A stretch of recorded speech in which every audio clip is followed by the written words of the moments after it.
Hello বন্ধুরা, কেমন আছো সবাই? বাগান চর্চা ইউটিউব চ্যানেলে তোমাদের সবাইকে স্বাগত। জানুয়ারি মাসের প্রথম সপ্তাহ, ঠান্ডাটা কিন্তু বেশ ভালো জাঁকিয়ে পড়ে গেছে।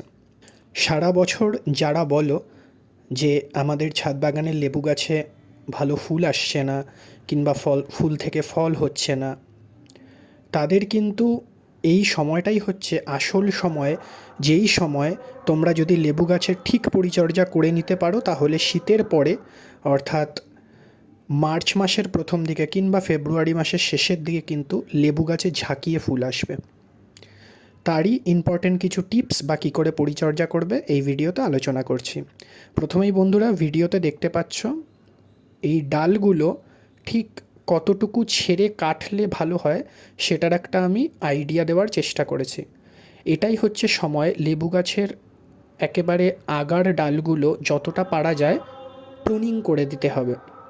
তোমরা একটি ভালো কাটার ইউজ করে লেবু গাছের উপরের আগার ডালগুলি প্রত্যেকটি কেটে দাও বা প্রুনিং করে দাও। এই সময় যদি প্রুনিং না করো, তাহলে কিন্তু গরমের শুরুতে নতুন ডালপালা বা ফুল আসবে না। এইবারে তোমাদের একটি মিশ্র সার বানিয়ে নিতে হবে।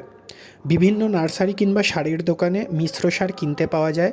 সেই মিশ্র সার যদি লেবু গাছে ব্যবহার করো, তাহলে কিন্তু ভালো ফলাফল বা রেজাল্ট পাবে না।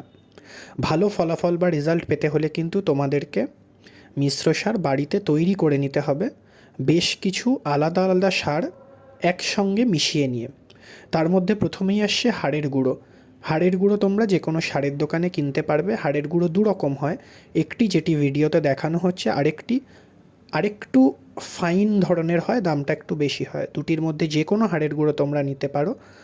সঙ্গে নেবে শিংকুচি। হাড়ের গুঁড়ো একটি 10 ইঞ্চি পটের জন্য 1.5 মুঠো নিতে হবে।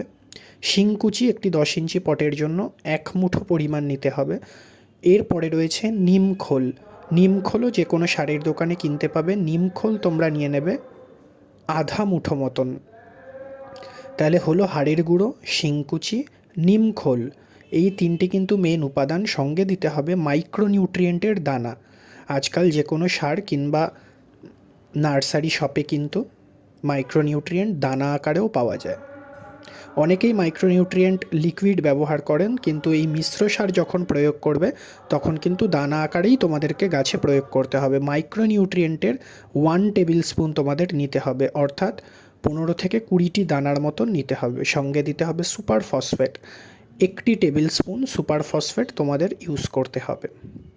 আর থাকছে লাল পটাশ বা মিউরিয়েট অফ পটাশ। পটাশও দু ধরনের হয়, muriate of potash, sulphate of potash. এক্ষেত্রে লাল পটাশ ইউজ করতে হবে। পরবর্তীকালে তোমরা সালফেট অফ পটাশ স্প্রে করতে পারো, অর্থাৎ যাকে আমরা 0050 হিসাবে চিনি।